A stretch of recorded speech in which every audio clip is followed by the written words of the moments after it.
ପିଲାମାନେ ତମ ସମସ୍ତଙ୍କୁ ମୁଁ ସ୍ୱାଗତ କରୁଛି ମୋ ୟୁଟ୍ୟୁବ୍ ଚ୍ୟାନେଲ୍। ତ +2 ସେକେଣ୍ଡ ଇୟର୍ ଆର୍ଟ୍ସ ଏବଂ ସାଇନ୍ସ +2 ସେକେଣ୍ଡ ଇୟର୍ ଆର୍ଟ୍ସ ଏବଂ ସାଇନ୍ସ ପିଲାମାନଙ୍କୁ ସ୍ୱାଗତ କରୁଛି। ତ ପିଲାମାନେ ତମମାନଙ୍କର ଇଣ୍ଟରନାଲ୍ ଏକ୍ଜାମ୍ ପାଇଁ ଇତିହାସ ପଢ଼ିବ ଏବଂ ପିଙ୍ଗଳାର ଅଭିସାର। ତ ଏଇ ଦୁଇଟି ବିଷୟ ପଢ଼ିବ ଏବଂ ତାର କ'ଣ ନା ଯେଉଁ ଅନସେନ୍ ପ୍ୟାସେଜ୍ ଦୁଇଟା ପଢ଼ିବ। ତ ପିଲାମାନେ ଚାଲ ଆମେ ଷ୍ଟାର୍ଟ କରିବା। କ'ଣ ଆଜି ପିଙ୍ଗଳାର ଅଭିସାର କିଛି MCQ ଏବଂ 1 ମାର୍କିଆ କ୍ୱେଶ୍ଚିନ୍ ଆସିଛି। ତ ଚାଲ ଆମେ ଷ୍ଟାର୍ଟ କରିବା। ଭିଡ଼ିଓ ଦେଖିବା ପୂର୍ବରୁ ଚ୍ୟାନେଲରେ ନୂଆ ଥିଲେ ସବସ୍କ୍ରାଇବ୍ କରିଦେବ, ବେଲ୍ ଆଇକନ୍କୁ ଦବାଇ ଦେବ ନୂଆ ନୂଆ ନୋଟିଫିକେସନ୍ ପାଇଁ, ଲାଇକ୍ ସେୟାର କରିଦିଅ। ତ ସମସ୍ତେ ଦେଖ ଏବଂ ଯେଉଁମାନେ ଜାଣିନାହାନ୍ତି ତମ ସାଙ୍ଗସାଥୀଙ୍କୁ ମଧ୍ୟ ସେୟାର କରିଦିଅ। ତ ପ୍ରଥମ କ୍ୱେଶ୍ଚିନ୍ ଦେଖିବା। ପ୍ରଥମ ପିଙ୍ଗଳାର ଅଭିସାର ଲେଖକ କିଏ? ନା ରାଧାମୋହନ ଗଡ଼ନାୟକ। ତ ପିଲାମାନେ ପିଙ୍ଗଳାର ଅଭିସାର ଲେଖକ କିଏ? ନା ରାଧାମୋହନ ଗଡ଼ନାୟକ। କିଏ? ନା ରାଧାମୋହନ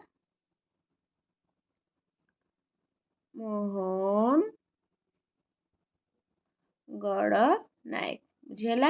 ତ କ୍ୱେଶ୍ଚିନ୍ କ'ଣ ଦେଇଛି? ନା ପ୍ରଥମ କ୍ୱେଶ୍ଚିନ୍ ଦେଇଛି ପିଙ୍ଗଳାର ଜୀବନ ପଙ୍କରେ କ'ଣ ଫୁଟିଅଛି? ପିଙ୍ଗଳାର ଜୀବନ ପଙ୍କରେ କ'ଣ ଫୁଟିଅଛି?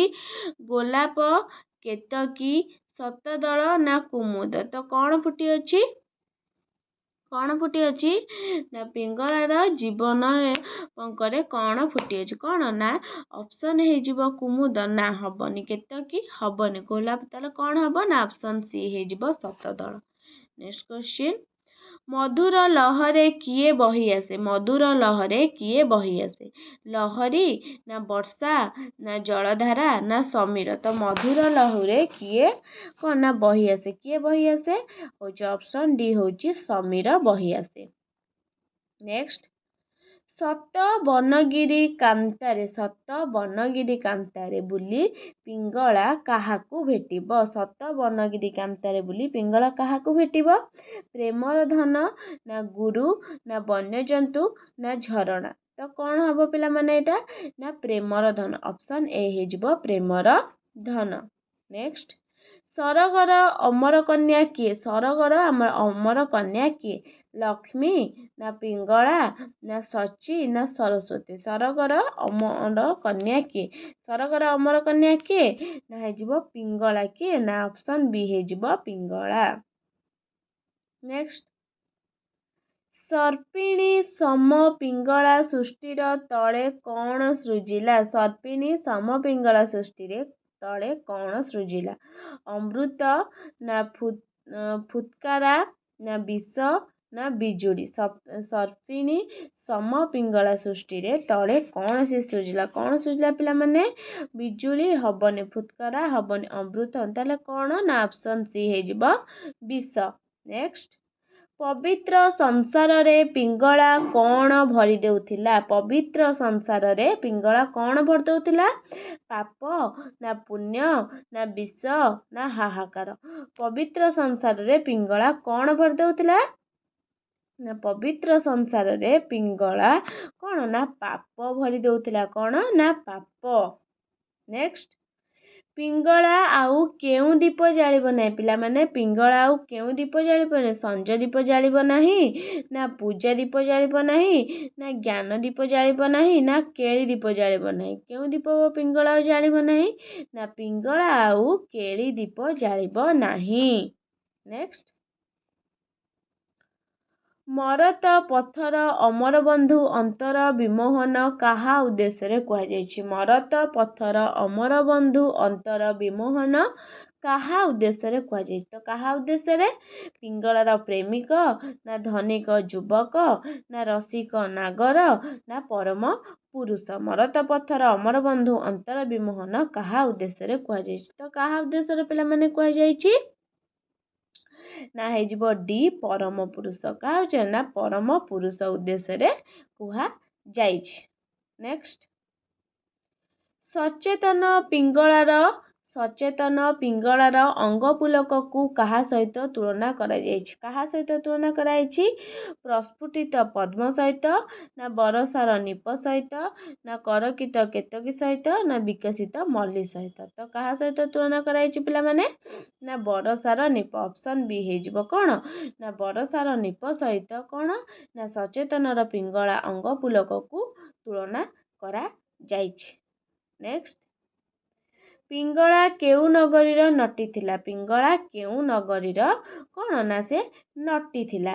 ଅବନ୍ତୀ ନା ଉଜ୍ଜୟିନୀ ନା ବିଦେହ ନା କୋଶଳ? ତ ପିଙ୍ଗଳା କେଉଁ ନଗରର ନଟି ଥିଲା? କେଉଁ ନଗର? ନା ସିଏ ଥିଲା ବିଦେହ ନଗର। କେଉଁ ନଗର? ନା ବିଦେହ ନଗର ସେ ନଟି ଥିଲା। ନେକ୍ସଟ କ୍ୱେଶ୍ଚିନ୍, ପ୍ରେମର ସନ୍ନ୍ୟାସିନୀ। ପ୍ରେମର ସନ୍ନ୍ୟାସିନୀ ବୋଲି କବି କାହାକୁ କହିଛନ୍ତି? ପ୍ରେମର ସନ୍ନ୍ୟାସିନୀ ବୋଲି କବି କାହାକୁ କହିଛନ୍ତି? ମଧୁମତା ନା ପିଙ୍ଗଳା ନା ଆମ୍ରପଲ୍ଲୀ ନା ମଧୁବ୍ରତା? ତ ପ୍ରେମର ସନ୍ନ୍ୟାସିନୀ ବୋଲି କବି କାହାକୁ କହିଛନ୍ତି ପିଲାମାନେ? ନା ହେଇଯିବ ଅପସନ୍ ହେଇଯିବ କ'ଣ? ନା ବି ହେଇଯିବ ତମର କ'ଣ? ନା ପିଙ୍ଗଳା ହେଇଯିବ। ବୁଝିହେଲା? ତ ନେକ୍ସଟ କ୍ୱେଶ୍ଚିନ୍, MCQ ର ଶେଷ କ୍ୱେଶ୍ଚିନ୍ ପିଲାମାନେ, ଉତ୍ତରିତ ପିଙ୍ଗଳା କେଉଁଠି ଶୋଇବ ବୋଲି କୁହାଯାଇଛି? ଉତ୍ତରିତ ପିଙ୍ଗଳା କେଉଁଠି ଶୋଇବ ବୋଲି କୁହାଯାଇଛି? ଧରଣୀର ତୃଣତଳ୍ପରେ ନା ଫୁଲ ଶଯ୍ୟାରେ ନା ତୂଳିତଳ୍ପ ଶଯ୍ୟାରେ ନା ପଥରର ଚଟାଣରେ? ତ ଉତ୍ତରିତ ପିଙ୍ଗଳା କେଉଁଠି ଶୋଇବ ବୋଲି କୁହାଯାଇଛି ପିଲାମାନେ? ନା ଅପସନ୍ ହେଇଯିବ କ'ଣ? ନା ଏ ହେଇଯିବ ଧରଣୀର ତୃଣତଳ୍ପରେ ଉତ୍ତରିତ ପିଙ୍ଗଳା ଶୋଇବ ବୋଲି କୁହାଯାଇଛି। ତାପରେ 1 ମାର୍କିଆ କ୍ୱେଶ୍ଚିନ୍ ଆମେ କିଛି ଦେଖିବା। ଚାଲ ଦେଖ, ଆସିଲା ପ୍ରଥମ କ୍ୱେଶ୍ଚିନ୍, ପିଙ୍ଗଳାର ଅଭିସାର କବିତାରେ କବି କିଏ? ପିଙ୍ଗଳାର ଅଭିସାର କବିତାର କବି କିଏ? ନା ପିଙ୍ଗଳାର ଅଭିସାର କବିତାର କବି ହେଉଛନ୍ତି ରାଧାମୋହନ ଗଡ଼ନାୟକ। କିଏ? ନା ରାଧାମୋହନ ଗଡ଼ନାୟକ। ନେକ୍ସଟ ଦେଖିବା, କେଉଁ ପୁରାଣର ଉପାଖ୍ୟାନ ଆଧାରରେ ପିଙ୍ଗଳାର ଅଭିସାର କବିତାଟି ରଚିତ ହୋଇଛି? କେଉଁ ପୁରାଣ ଉପାଖ୍ୟାନ? କେଉଁ ପୁରାଣ? ନା ଭାଗବତର 11 ସ୍କନ୍ଦ 9ମ ଅଧ୍ୟାୟରେ ବର୍ଣ୍ଣିତ ପିଙ୍ଗଳା ବ୍ୟାସା ଉପାଖ୍ୟାନ ଆଧାରରେ ପିଙ୍ଗଳାର ଅଭିସାର କବିତାଟି ହୋଇଛି। କେଉଁ ପୁରାଣ? ନା ଭାଗବତର 11 ସ୍କନ୍ଦ 9ମ ଅଧ୍ୟାୟ। ତାପରେ ଦେଖିବା, ପିଙ୍ଗଳା କେଉଁ ନଗରୀରେ ବାସ କରୁଥିଲା? ପିଲାମାନେ ଅପସନ୍ ଯାହା MCQ ଅଛି କିଛି କ'ଣ ନା ସେଇ କ୍ୱେଶ୍ଚିନ୍ 1 ମାର୍କିଆରେ ମଧ୍ୟ ଅଛି।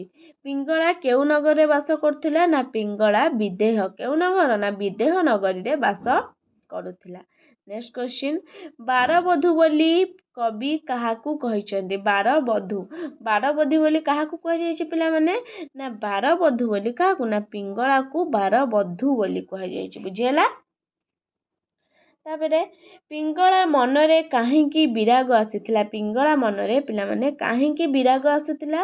ନା ପିଙ୍ଗଳା ବେଶ୍ୟା ସମ୍ଭ୍ରାନ୍ତ ଧନୀ ଯୁବକକୁ ସାରା ରାତି ଉଜାଗରରେ ରହି ଅପେକ୍ଷା କରିଛି, କିନ୍ତୁ ସେ ଆସିନଥିବାରୁ ପିଙ୍ଗଳା ମନରେ କ'ଣ ନା ବିରାଗ ଜାତ ହୋଇଛି।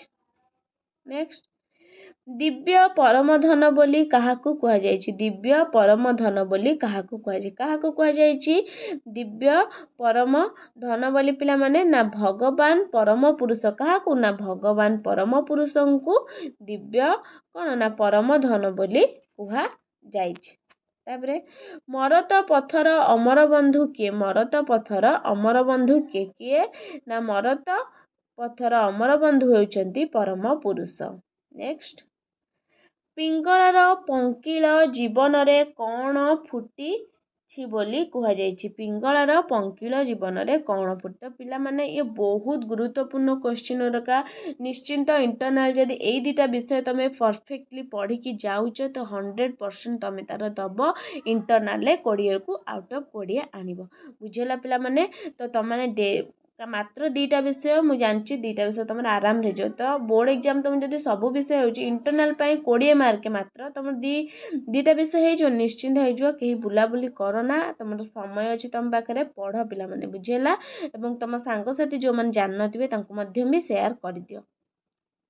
ତ ଏଇଟା କ'ଣ ହବ ଆନ୍ସର ଦେଖିବା? ନା ପିଙ୍ଗଳାର ପଙ୍କିଳ ଜୀବନରେ ଶତଦଳ ପ୍ରସ୍ଫୁଟିତ ହୋଇଛି ବୋଲି କୁହାଯାଇଛି। କ'ଣ? ନା ଶତଦଳ ପ୍ରସ୍ଫୁଟିତ ହୋଇଛି ବୋଲି କୁହାଯାଇଛି।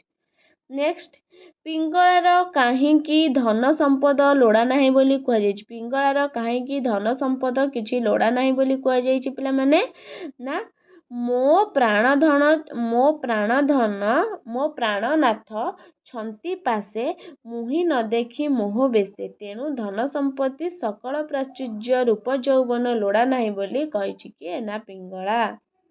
ତାପରେ ତ ପିଲାମାନେ ଶେଷ କୋଶ୍ଚିନ୍ 10ଟା କୋଶ୍ଚିନ୍ ଆଲୋଚନା କରିବା। ନେକ୍ସଟ କ୍ଲାସ୍କୁ ଆଉ ଅବଶିଷ୍ଟ କୋଶ୍ଚିନ୍ ଆଲୋଚନା କରିବେ। ତ ତାପରେ ପଲିଟିକାଲ ସାଇନ୍ସ ହେବ। ତ ସମସ୍ତେ ଦେଖିଦେବ ପିଲାମାନେ ପଲିଟିକାଲ ସାଇନ୍ସ ଯେଉଁମାନଙ୍କର ଅଛି। ରସିକ ନାଗରମାନେ ଆଉ କାହିଁକି ପିଙ୍ଗଳା ପାଖକୁ ଆସିବେ ନାହିଁ ବୋଲି କୁହାଯାଇଛି? ରସିକ ନାଗରମାନେ ଆଉ କାହିଁକି ପିଙ୍ଗଳା ପାଖକୁ ଆସିବେ ନାହିଁ ପିଲାମାନେ? ନା ପିଙ୍ଗଳା ଦିବ୍ୟ ପଥର ଯାତ୍ରୀ ହୋଇଅଛି। ସେ ଆଉ ବେଶ୍ୟା ନୁହେଁ। ତେଣୁ ରସିକ ନାଗରକୁ ନ ଆସିବା କଥା ପିଙ୍ଗଳା କହିଛି। ତ ପିଲାମାନେ ତମମାନଙ୍କର ଏତିକି ଥିଲା କ'ଣ ନା ପିଙ୍ଗଳାର ଅଭିସାର। ନେକ୍ସଟ କ୍ଲାସ୍କୁ ଆଉ ଏକ ମାର୍କିଆ ଆଲୋଚନା କରିବା। ତ ସମସ୍ତେ ଦେଖିନିଅ।